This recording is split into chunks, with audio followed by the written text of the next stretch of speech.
안녕하십니까. 감출 수 없는 운명 63번째. 오늘은 어려서 열병으로 청력을 잃으신 남자분 사주를 가지고 감출 수 없는 운명을 들여다보도록 하겠습니다. 오늘 사주풀이는 제게 상담 오셨던 분 사연입니다. 먼저 어떤 사연인지 들어보시고 사주 속에 들어있는 운명을 들여다보도록 하겠습니다.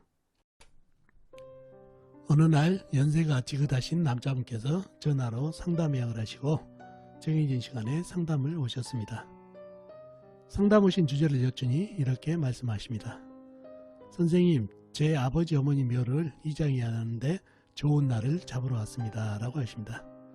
저는 그분 사주를 뽑고 가장 이장하기 좋은 날을 잡아 말씀드리고 상담을 마치려는데 그분 사주에서 건강에 너무나 또렷한 특이한 점이 보여 한 말씀 드립니다.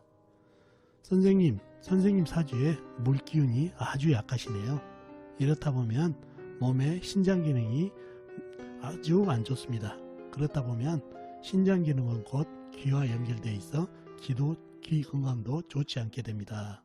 특히 어렸을 때 운이 사주에 강한 불기운을 더 강하게 하니 물은 더더욱 말라버리네요. 그러니 더욱 신장과 귀 건강에 약점이 보입니다. 라고 말씀드렸더니 그분께서 눈이 동그래지면서 저에게 말씀을 하십니다.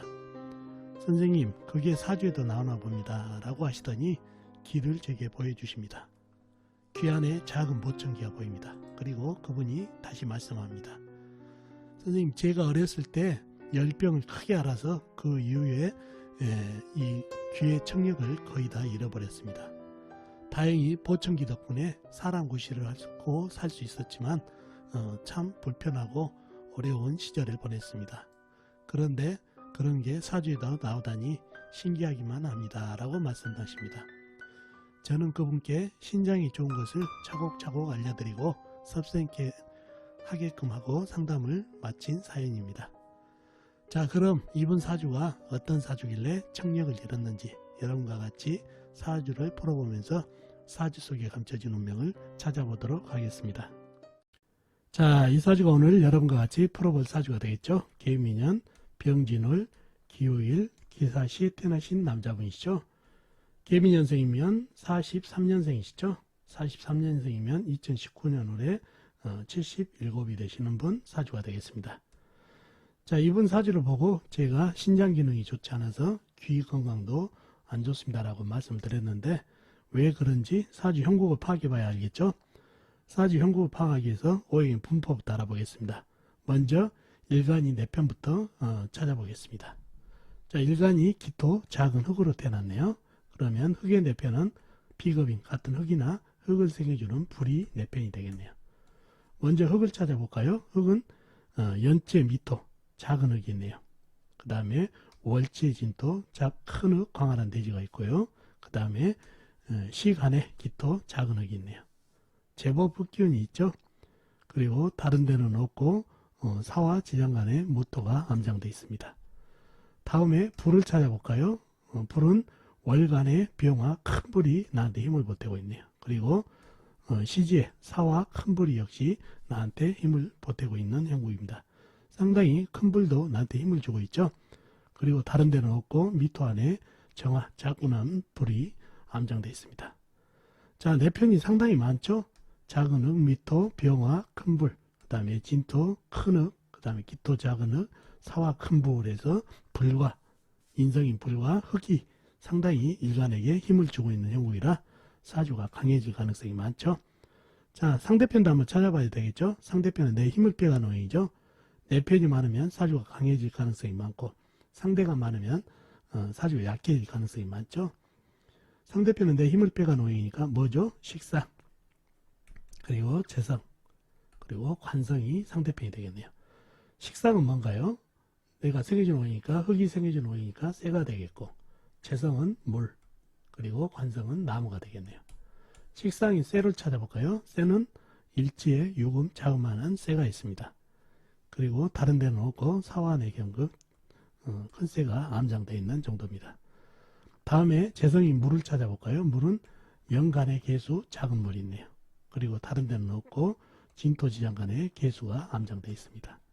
다음에 간성인 나무를 찾아볼까요? 나무는 나와 있는 게 전혀 없죠. 지장간, 미토 안의 을목, 진토 안의 을목, 자그마한 풀이 암장되어 있는 정도입니다.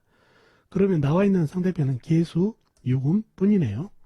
그러니 상당히 상대편이 적으니까 내 편이 많고 사주가 강해질 가능성이 많죠. 그러면 좀 더 깊이 들어가 볼까요? 상대편 중에서 이 개수는 힘이 어떤가요? 작은 물이죠. 작은 물이고 열토, 미토 위에 있네요. 미토는 열을 품은 흙이죠. 상당히 열을 품고 있다는 얘기죠. 그러면 이 개수가 바로 또 옆에 병화도 있고 큰 불도 있고 상당히 증발해 버려가지고 힘이 약해졌다는 얘기죠. 이 물 하나로 또 진 중에 개수가 있지만은 이 열토에다 물주라, 불시키라, 이 많은 흙에다 물주라 상당히 이 물로는 상당히 부담이 된다는 얘기예요. 그래서 이 물이 거의 기진맥진 고갈되는 그런 형국입니다. 그러면 상대편이 유금 조그만 세밖에 없죠. 자, 사환의 경금은 이 열기운 때문에 사주에 물기운이 쪼그라들면 상당히 조열해지죠. 사주가 병화도 있고 사화도 있고. 그러니 진토 안에 있는 개수도 이 병화에게 말려버리고 사화 안에 있는 경금도 상당히 녹이 슬어가지고 힘이 줄줄 녹고 있어서 힘이 약해져 버리는 그런 형국의 사주라 상당히 강한 강사주가 됐네요. 그죠? 가장 강한 호행은 흙기운이죠. 그리고 불기운도 제법 있다는 얘기죠. 약한 호행은 물이죠. 물은 나와 있는 물이 개수, 진토 안에 개수 있지만은 이 많은 흙에다 물주라, 불 견제하라, 고갈된 상태다 보니까 물기운이 상당히 약해져가지고 사주가 조열해진 사주가 됐네요. 건조하고. 자, 그런 사주가 되다 보니까 사주의 물기운은 우리 몸 체질 중에서 신장이 되겠죠. 오장육부 중에서. 신장이 상당히 약해진 그런 형국이죠. 그런데 이분 어렸을 때 운을 보니까 을묘 갑인으로 가네요. 나무로 들어온다는 얘기죠. 나무가 운에서 들어오면 어떻게 되나요? 강한 불을 갖다 생해버린다는 얘기죠. 나를 극한 게 아니라 불기운이 이렇게 큰 불기운이 있으니까 목생활을 해가지고 불을 너무나 키워준다는 얘기예요. 그래서 이 사주가 온기에서 나무를 받으면서 이 약한 물을 갖다 마저 말려버리니까 신장 기능이 너무 떨어져 버린다는 얘기예요. 그러니 이 사주는 물이 말라버리면서 어렸을 때 이 열증이 상당히 이 사람한테 병이죠. 열병을 앓으면서 신장이 더더욱 기능을 못 해가지고 신장은 귀하고 연결되어 있거든요. 그래서 수명을 볼 때 귀의 색깔도 보는 이유가 바로 그거예요. 귀하고 신장하고 연결되어 있다는 얘기예요. 그래서 신장 기능이 약해지면서 귀 기능도 약해지고 그래서 열병으로 귀, 청력을 잃어버린 그런 사주팔자가 됐습니다. 그래서 운기가 25부터는 물기운으로 들으니까 보강은 됐지만 이 어렸을 때 한참 성장기 때 이러한 물을 말려버리는 나무 기운으로 와버리니까 이 불기운이 살아나면서 또 물을 말려버려서 신장 기능이 너무나 떨어진 그런 사주팔자가 되어서 청력을 잃어버렸던 사주가 됐네요. 참 용신하고 희신을 얘기 안 했죠. 용신은 조로나 억부로나 개수가 되겠네요.